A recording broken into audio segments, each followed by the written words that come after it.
That card, Richard Sterling's voice sliced through the sterile silence of the hospital corridor, each word a shard of ice, is a black card for a reason. It means I can buy anything I want. It does not mean you can. His voice, accustomed to commanding boardrooms and bending markets to his will, echoed off the polished linoleum floors. He stood over David Carter, a titan of industry, casting a long, cold shadow over a man already crushed by circumstance. Richard's suit was a masterpiece of bespoke tailoring, worth more than the car David drove to work, a stark contrast to the worn, cheap fabric of David's own jacket. David sat hunched on a hard plastic chair, his face pale and haggard, the exhaustion of a sleepless night etched into every line around his eyes. He wasn't just tired. He was hollowed out, a man running on the fumes of desperation. He didn't look up. He couldn't. His gaze was fixed on the scuffed toes of his shoes, as if they held the answers to a prayer he was too broken to speak. "Look at me when I'm talking to you," Richard snapped, his patience, a famously finite resource, evaporating. "You stole from me. After I gave you a job, a chance, you repay me by running up a 5-figure charge on my personal account?" The accusation hung in the air, thick and poisonous.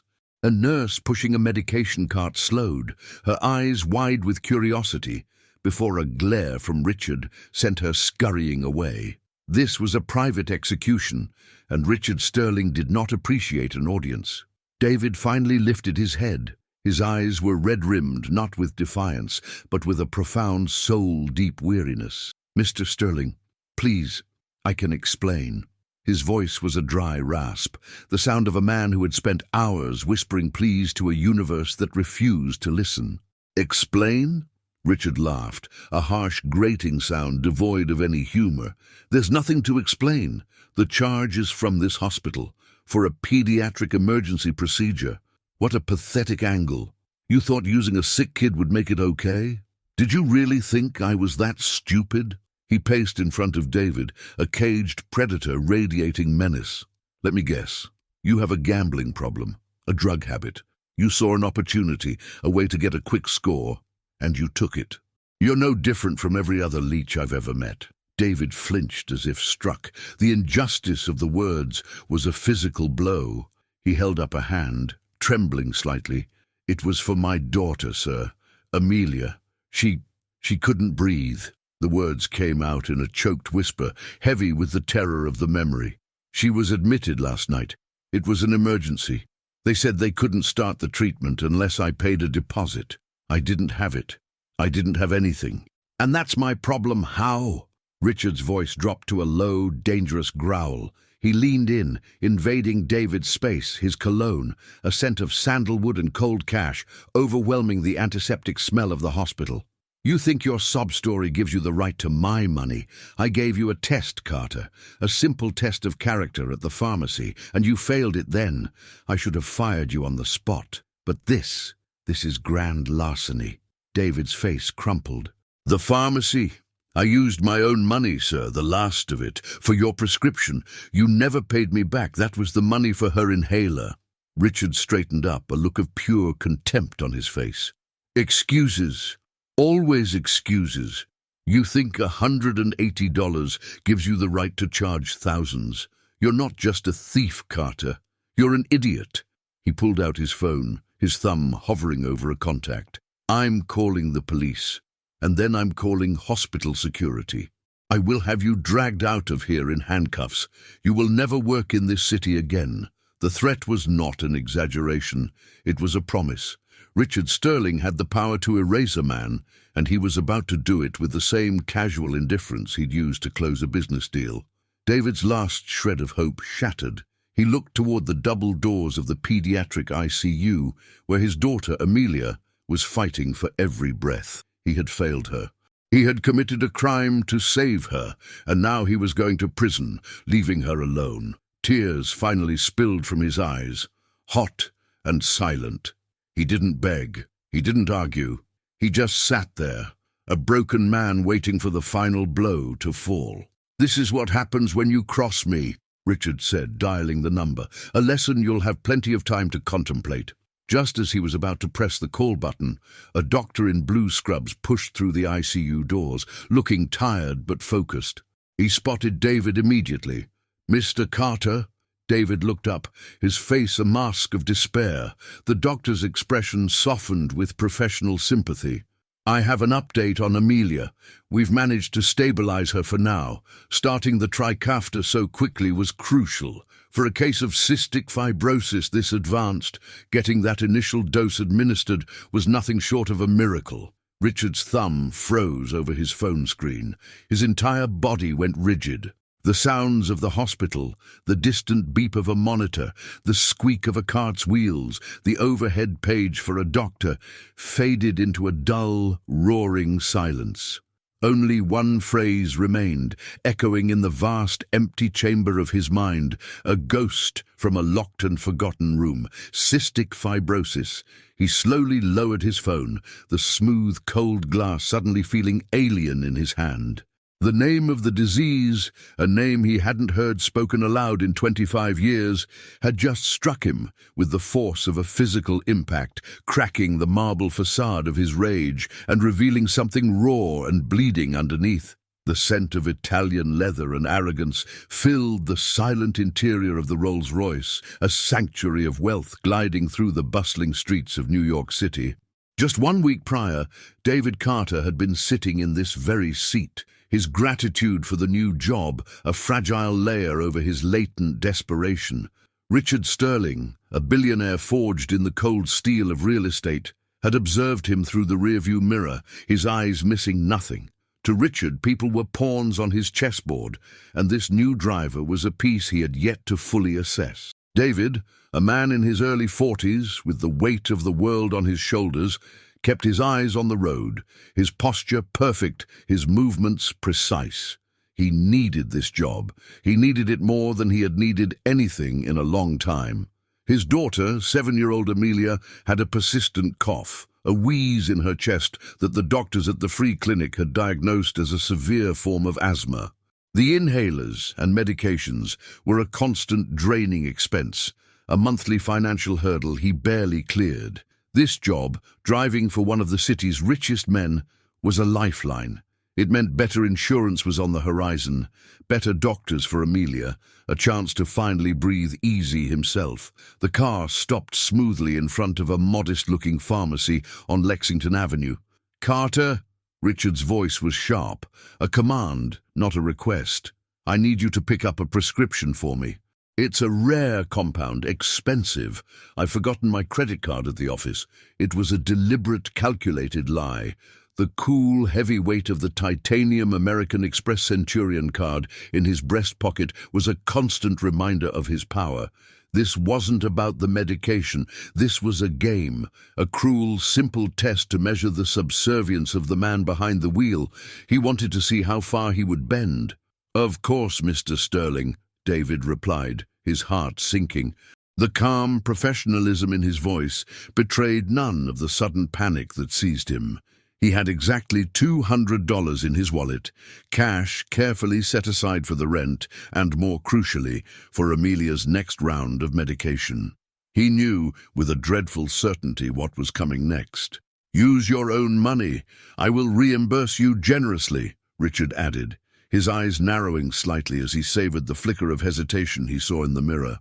The request was a humiliation, a clear demonstration that Richard Sterling's world operated on different rules. For him, $200 was less than a rounding error. For David, it was the line between stability and disaster. Swallowing his pride and the bile of panic rising in his throat, David took the money from his wallet. He could feel each crisp bill, a piece of his hope turning to ash in his hand. "The prescription is under my name." "Sterling," Richard said, waving a dismissive hand. David got out of the car, the city noise suddenly muted by the roaring in his ears. He walked into the pharmacy, knowing that refusal was not an option. Refusal meant losing the job, the lifeline, the only chance he had to get Amelia the care she so desperately needed. The pharmacist, a kind-faced woman with tired eyes, found the prescription. The total came to $183.52. David counted out the bills, his hand steady despite the tremor in his soul. He was left with less than $20. As he walked back to the car and handed the small paper bag to his employer, he didn't know that this casual act of cruelty was not just a test. It was the original sin, the precise, calculated moment Richard Sterling set in motion, the collision between his gilded world and the devastating reality he refused to see. He had planted the seed of a storm, never imagining he would be the one to reap the hurricane. Back in the present timeline, the words cystic fibrosis hung in the air, a chemical agent that changed the very atmosphere of the hospital corridor. For a moment, Richard Sterling was paralyzed, the phone still in his hand, the police a single press away. The doctor, oblivious to the drama that had just unfolded, continued speaking to David. "We'll need to run more tests, of course, and we'll have a specialist from the foundation speak with you, but the important thing is that we started treatment. You got her here just in time, Mr. Carter." The doctor gave David's shoulder a reassuring squeeze before turning and heading back through the ICU doors, leaving the two men alone in the deafening silence. Richard's mind was a maelstrom. The ghost of his sister, Sarah, her breath a shallow, rattling thing in a room that smelled of antiseptic and decay, rose unbidden. He had buried her, buried the memory, buried the guilt under decades of ruthless ambition and cold, hard cash. Now it was all unearthed by a single devastating diagnosis, but the instinct for compassion, long atrophied, was quickly overpowered by a lifetime of brutal self-preservation. The shock didn't morph into empathy. It curdled into damage control. This was a problem, a liability, a loose thread that could unravel the carefully constructed tapestry of his life. He looked at David, not as a fellow human being in pain, but as the source of the problem. He took a deep, steadying breath, and the cold mask of Richard Sterling, the billionaire, snapped back into place. "You are fired," he said, his voice flat and devoid of the earlier rage. It was worse. It was the voice of a man closing a transaction. David looked up, confusion warring with despair on his face. "But, Amelia," Richard held up a hand, cutting him off. "I will handle the hospital bills, all of them. I will fly in the best doctors. Your daughter will receive the best care money can buy." A flicker of relief in David's eyes was quickly extinguished by Richard's next words. "In exchange, you will sign a non-disclosure agreement. You will never speak of this incident, of the pharmacy, of our association to anyone. You will disappear. If you do, your daughter's treatment will be secured for life. If you refuse, or if you ever break the agreement, I will not only cease all payments, but I will personally ensure you are bankrupted and prosecuted for the fraudulent use of my credit card. Do you understand?" It was a masterful piece of cruelty, a cage gilded with the life of a child. He was offering salvation with one hand and a life sentence of silence with the other. Before David could even process the horrific terms, Richard had turned his back and was walking away, dialing his phone. "Veronica," he said when the call connected, "we have a situation. It's a potential PR issue. I need you to have legal draw up an NDA, standard terms but ironclad." Veronica's voice, cool and manicured, came through the phone. "Richard, darling, what's happened? Is it that reporter from the Times again?" Richard's jaw tightened. "It's an employee, a driver, a domestic issue that spilled over. His daughter is ill, and he took liberties. I'm handling it, but I need to ensure there's no blowback." There was a pause. "Oh, one of those," Veronica said, her voice dripping with disdain. "You're too soft, Richard. You should just have him arrested. Giving him a payout will only encourage them." "This is different," Richard said, his voice tight. "There are optics to consider. Just have the paperwork drawn up and sent to my office. I want it handled today." Veronica, sensing an opportunity to assert her influence, made a counter-move. "Nonsense, darling. This requires a personal touch, to show we're being compassionate while ensuring the little man knows his place. I'll have the lawyers meet me. I'll handle it myself. Where are you?" An hour later, Veronica swept into the hospital waiting area like a couture hurricane. She was dressed in a razor-sharp white suit, her blonde hair pulled back in a severe chignon. She didn't approach David with sympathy, but with the brisk efficiency of a predator closing in. Two men in dark suits, lawyers, flanked her. "Mr. Carter," she said, her smile not reaching her cold blue eyes. "I'm Veronica Hayes, Richard's fiancée. I understand you found yourself in a bit of a predicament." She placed a thick folder on the table in front of him. "This is our very generous solution. Sign it, and all of this unpleasantness goes away. Richard is a very benevolent man, but his patience has its limits." David stared at the papers, the dense legal text blurring before his eyes. It was a contract selling his dignity for his daughter's life. He looked through the glass of the ICU at the small, still form in the bed, hooked up to a web of tubes and monitors. His choice was no choice at all. Veronica watched him, a hawk studying its prey. "It's for the best," she cooed, her voice a silken threat. "You wouldn't want any complications with Amelia's ongoing care, would you?" The threat was clear. With a hand that felt like it was carved from lead, David picked up the pen and signed his name, the ink a final binding seal on his complete and utter subjugation. Days bled into a week. Richard Sterling returned to his world of glass and steel, a kingdom built on hostile takeovers and ruthless leverage. He moved through his life with the same cold precision as always, chairing board meetings, closing multi-billion-dollar deals, and dining at restaurants where the bill could fund a family for a year. He had handled the David Carter situation. The NDA was signed, the hospital bills were being paid through a blind trust managed by his legal team, and the problem had been neatly excised from his life. Veronica was triumphant, seeing it as proof of their shared strength, their ability to manage the unpleasantries of the lower classes. She celebrated by commissioning a new portrait of them for the penthouse lobby.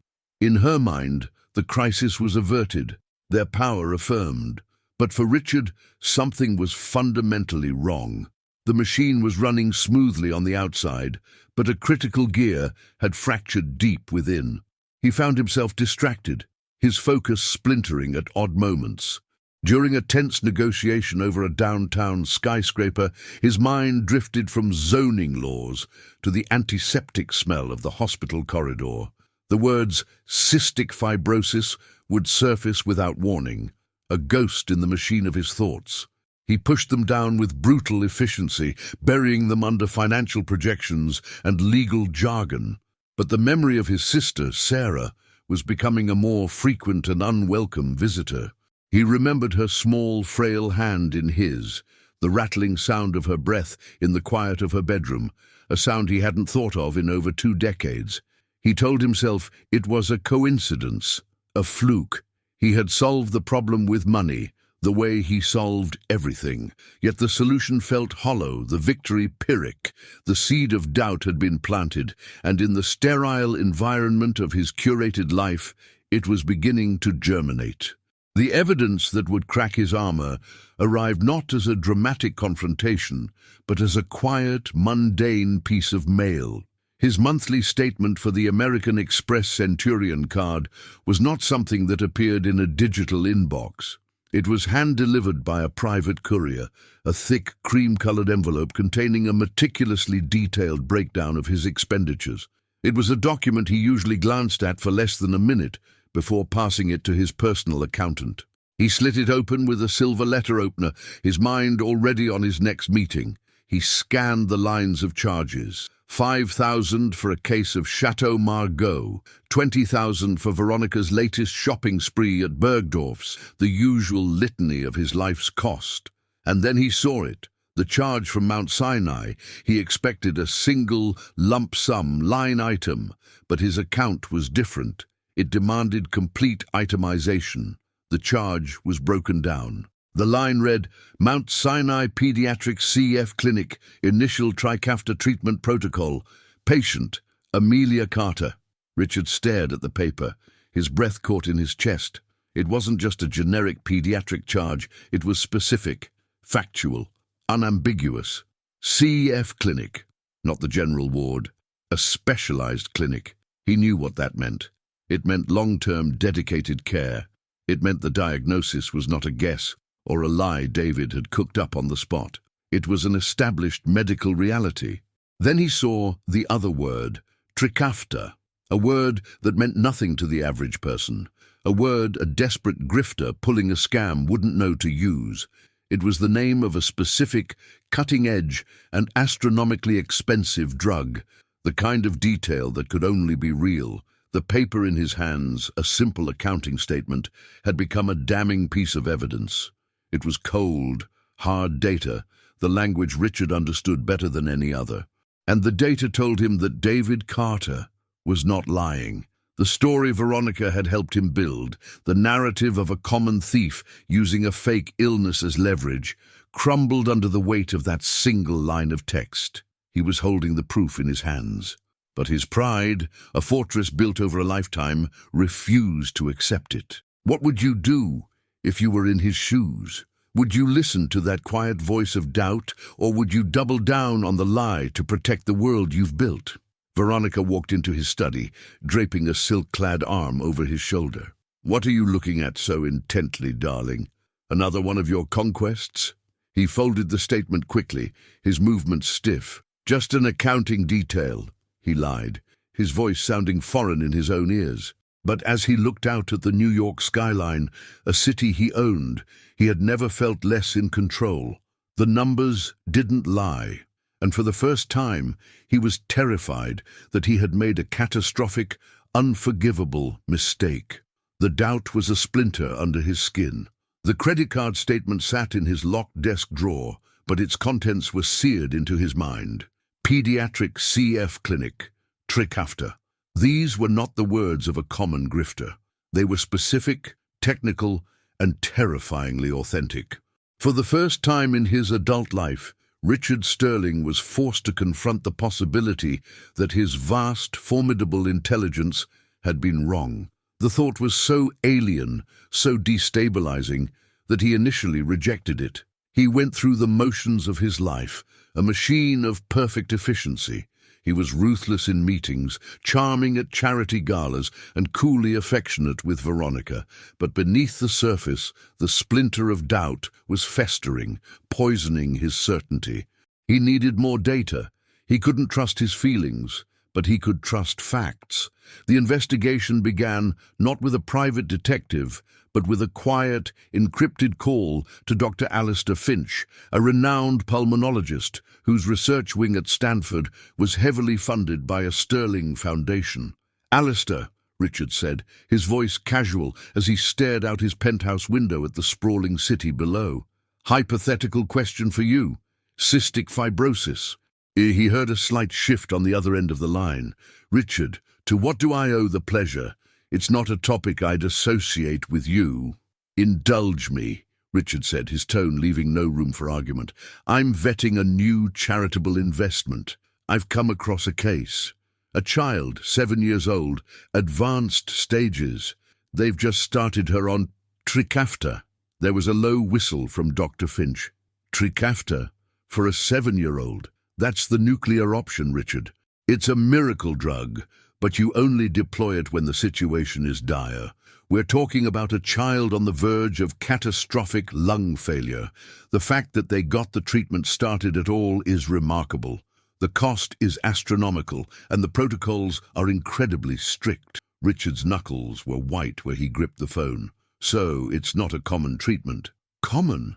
Absolutely not," Finch replied. "It's the frontier, and no hospital would administer it without a confirmed, ironclad diagnosis from a specialist. The liability would be immense. Whoever this child is, Richard, she's one of the sickest there is." The call ended, and Richard stood in the silence of his office, the city lights blurring into a meaningless pattern. "One of the sickest there is." The words echoed Sarah's final days. He had insulated himself from that world of sickness and fragility, and now it had breached his walls. His next move was more discreet. He couldn't investigate David Carter directly. The NDA he'd forced on the man was a legal minefield of his own creation. Contacting him would be a breach. but he could investigate the periphery. He tasked his head of personal security, a former Mossad agent named Elias, with a simple, vague task. "Elias, I want you to look into the pharmacy on Lexington, the one I use for occasional pickups. I'm concerned about their billing practices. Be discreet. I want to know about their staff, their procedures, anything that seems out of place over the past few weeks." It was a lie, a flimsy pretext, but Elias was paid for his discretion, not his curiosity. 2 days later, Elias returned with a slim file. Most of it was boring logistical data, but one detail stood out. Elias had pulled the pharmacy security footage from the day in question, cross-referencing it with the time of the transaction on Richard's prescription. The footage was clear. It showed David Carter at the counter. It showed him paying with a wad of cash, and then it showed the pharmacist handing him a small amount of change, which he carefully placed back in his wallet. There was no credit card, no hesitation, just a simple, straightforward cash transaction. Richard stared at the time-stamped image on the tablet.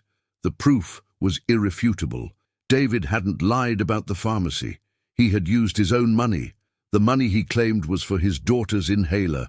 Richard had not only refused to reimburse him, he had mocked him for it. He closed his eyes, the image of David's exhausted, desperate face in the hospital corridor burning in his mind. He had called him a thief, a liar, an idiot, and all the while he had been holding the receipt for his own monstrous cruelty. The quiet investigation was over. He now knew with sickening certainty that he had not been wrong about a minor detail. He had been wrong about everything. The truth did not set Richard Sterling free. It imprisoned him. He sat in his cavernous office, the city lights glittering like a galaxy of indifferent stars, and felt the crushing weight of his own monstrosity. The security footage of David paying with cash, the doctor's clinical assessment of a dying child, each fact was a brick in the wall of his self-loathing. He had been wrong. Not just mistaken, but maliciously, cruelly, and foundationally wrong. He had built an empire on the premise that he was smarter, colder, and more perceptive than anyone else. That empire had just crumbled into dust, revealing a petty, arrogant tyrant, and the architect of his most recent act of tyranny, he was beginning to suspect, was sleeping in his bed. Veronica, her voice at the hospital dripping with contempt. "You're too soft, Richard. You should just have him arrested." Her swift, almost gleeful management of the NDA. It had seemed like efficiency at the time. Now it felt like a calculated power play. He called Elias back to his office. The request this time was different. It was personal, and the unspoken danger hung heavy in the air. "Elias," Richard said, his voice low and strained, "I need you to look into Veronica, specifically her actions on the day of the hospital incident. I want everything. Phone records, emails, transcripts of her meetings with the legal team, everything." Elias's face remained impassive, but his eyes, for a fraction of a second, showed a flicker of understanding. He simply nodded. "It will be done."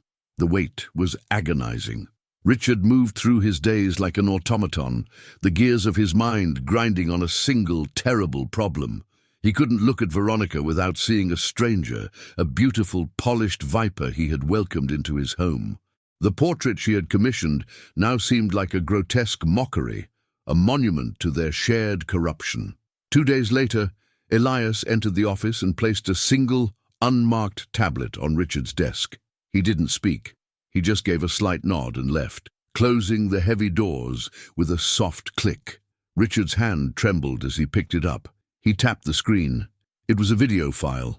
The footage was from a security camera in the conference room where Veronica had met with his lawyers. The audio was crystal clear. He saw Veronica, imperious and commanding, pacing before the two attorneys. "The standard NDA isn't enough," she was saying, her voice sharp as a stiletto. "Richard is being sentimental. I want a clause in there that links the girl's medical care directly to the driver's silence. I want him to know, in no uncertain terms, that if he ever speaks a word of this to anyone, we pull the funding. The girl's life is the leverage. I want him broken." One of the lawyers shifted uncomfortably. "Ms. Hayes, that's highly coercive. It borders on extortion." Veronica laughed, a sound like ice cubes clinking in an empty glass. "Don't be so dramatic. It's business. We are protecting Richard's assets. The man is a thief. His daughter is collateral. Now write it up as I instructed." Richard stopped the video. The room was spinning. It wasn't just that she had been cruel. It was the pleasure she took in it. The casual, calculated destruction of a desperate man. She hadn't been protecting him. She had been reveling in the power to crush someone she considered beneath her. She had seen his moment of weakness, his flicker of doubt, and used it to amplify the cruelty, to make it her own. He hit play again. The final piece of the recording was an audio file of a phone call she'd made just after leaving the meeting. The person on the other end was her mother. "He almost went soft, Mom," Veronica was saying, her voice giddy, "talking about some sister he had who died. Can you believe it? I had to step in and handle it, of course. I took care of the little driver. Richard will see I'm just as strong as he is. Once we're married, I'll be the one making these decisions." Richard dropped the tablet as if it were on fire. The screen cracked, the sound unnaturally loud in the silent room. It was all there, the manipulation, the ambition, the utter lack of a soul. He hadn't just been a monster, he had been a monster's fool. His perception of his world, his fiancée, himself, didn't just crack. It was annihilated in a single devastating explosion of truth. He was standing in the rubble of his own life, and for the first time he could see the man he had become, with horrifying clarity. The rage that filled Richard was cold, sharp, and purifying. It burned away the last vestiges of his arrogance, leaving behind a terrible clarity. He didn't storm or shout. He acted with the same chilling precision he used to dismantle a rival corporation. He made a single phone call to Elias. "Pack up Miss Hayes's belongings. Have them delivered to her mother's address. Her access to all properties, accounts, and vehicles is to be revoked, effective immediately." He then walked calmly from his office to the master suite. Veronica was there, trying on a diamond necklace, admiring her reflection in the mirror. She smiled when she saw him. "Darling, what do you think? A little ostentatious for the symphony, or just ostentatious enough?" Richard didn't answer. He walked over to her, his face an unreadable mask, and placed the tablet on her velvet-lined jewelry box. He pressed play. The sound of her own voice, cold and cruel, filled the opulent room. "The girl's life is the leverage. I want him broken." Veronica's face went white. The smile vanished, replaced by a flicker of panic, then a sneer of defiance. "Richard, you can't possibly believe this nonsense. It's taken out of context. I was protecting you." Richard picked up the diamond necklace. It felt cold and dead in his hand. He let it slip through his fingers, clattering onto the marble floor. "Get out of my house," he said, his voice quiet but carrying the weight of absolute finality. "Your things will be sent to you. The engagement is over. We are finished." Her face twisted in fury. "You can't do this. I made you. I helped you build this. You need me." "No," Richard said, turning his back on her for the last time. "I don't." He walked out of the room without a backward glance, leaving her standing amidst the ruins of her ambition. His next destination was the hospital. The confrontation was over. The atonement was about to begin. He found David in the same waiting area, a lonely sentinel keeping watch. He looked even more exhausted than before, trapped in the gilded cage Richard had built for him. Richard walked up to him, not as a billionaire to a driver, but as a man stripped of all pretense. "Carter, David," he began, his voice hoarse. "I have made a catastrophic mistake. No, not a mistake, an atrocity. There is no apology that can cover what I have done to you." He pulled a document from his jacket pocket. It wasn't a check. It was the NDA David had signed. In front of David's astonished eyes, Richard tore it into pieces and dropped them into the trash can. "That is null and void. You are free to say whatever you wish, to sue me, to ruin me. You would be justified." David stared at him, speechless. "I saw the pharmacy footage," Richard continued, forcing himself to meet David's gaze. "I know you used your own money. I know I lied. I know I used my power to terrorize a man who was only trying to save his daughter's life." He then slid a new folder onto the table. "This is not hush money. This is reparation. I have established a trust, not for Amelia's medical care. That is a separate lifetime endowment I have already funded, with no strings attached. This trust is for you. It contains a controlling interest in my primary real estate holding company. It makes you a majority shareholder. It gives you more power in my company than I now have." David looked at the documents, his mind unable to process the words. "Why?" he whispered. "Because I didn't just steal your money, David," Richard said, his voice breaking for the first time. "I stole your dignity. I stole your power as a father to protect your own child. This is the only way I know how to give it back. I am putting my fate and my company's fate in the hands of the man I wronged.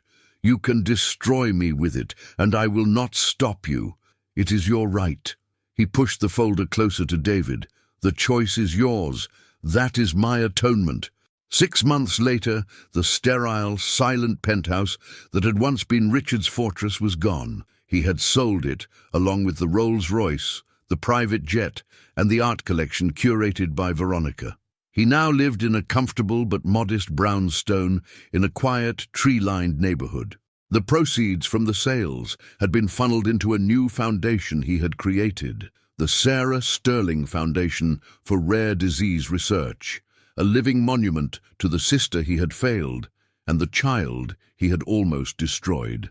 Veronica had vanished from the society pages after a brief, spectacular flameout, attempting to sue Richard and finding her reputation and credit lines frozen by his quiet, decisive influence. She retreated to Europe, a pariah in the world she had so desperately wanted to conquer. David Carter, now the executive director of the foundation, had proven to be as astute in the boardroom as he was honorable in his life. He had initially refused the controlling interest in Sterling Holdings, but Richard had insisted. "You are the company's moral compass now," he had told him. "You are the only man I trust to ensure it does more good than harm." David, with the quiet integrity that was his hallmark, had accepted, using his newfound power not for revenge, but for reform, implementing fair wage policies and ethical investment strategies that slowly began to transform the company's predatory culture. But the real transformation was in the small, everyday moments. On a clear autumn evening, the three of them were in the backyard of the brownstone. Amelia, her health now stable and her laughter no longer punctuated by ragged coughs, was showing Richard the constellations through a powerful new telescope. Her passion for astronomy had become a shared joy. "That one's Cygnus, the swan," she said, her small finger pointing at the sky. "And right there, that's Vega, one of the brightest stars." David watched them from the porch, a mug of coffee warming his hands, a smile on his face that was no longer shadowed by fear. Richard looked up from the eyepiece, his gaze meeting David's. In that look, a universe of gratitude and forgiveness was exchanged. The rigid lines of the billionaire had softened, replaced by the quiet contentment of a man who had found his place in the world, not by owning it, but by serving a small part of it. He had learned that true power wasn't in a black credit card or a ruthless reputation, but in the ability to look at another human being and see their struggle as your own. He had almost condemned a child to death with his cruelty, but in saving her, he had finally managed to save himself. The city lights of Manhattan seemed distant now, a false constellation compared to the real stars burning brightly above. Where are you watching this story from? Let us know in the comments, and if you were moved by this journey of redemption, please subscribe to the channel for more stories that prove it's never too late to change.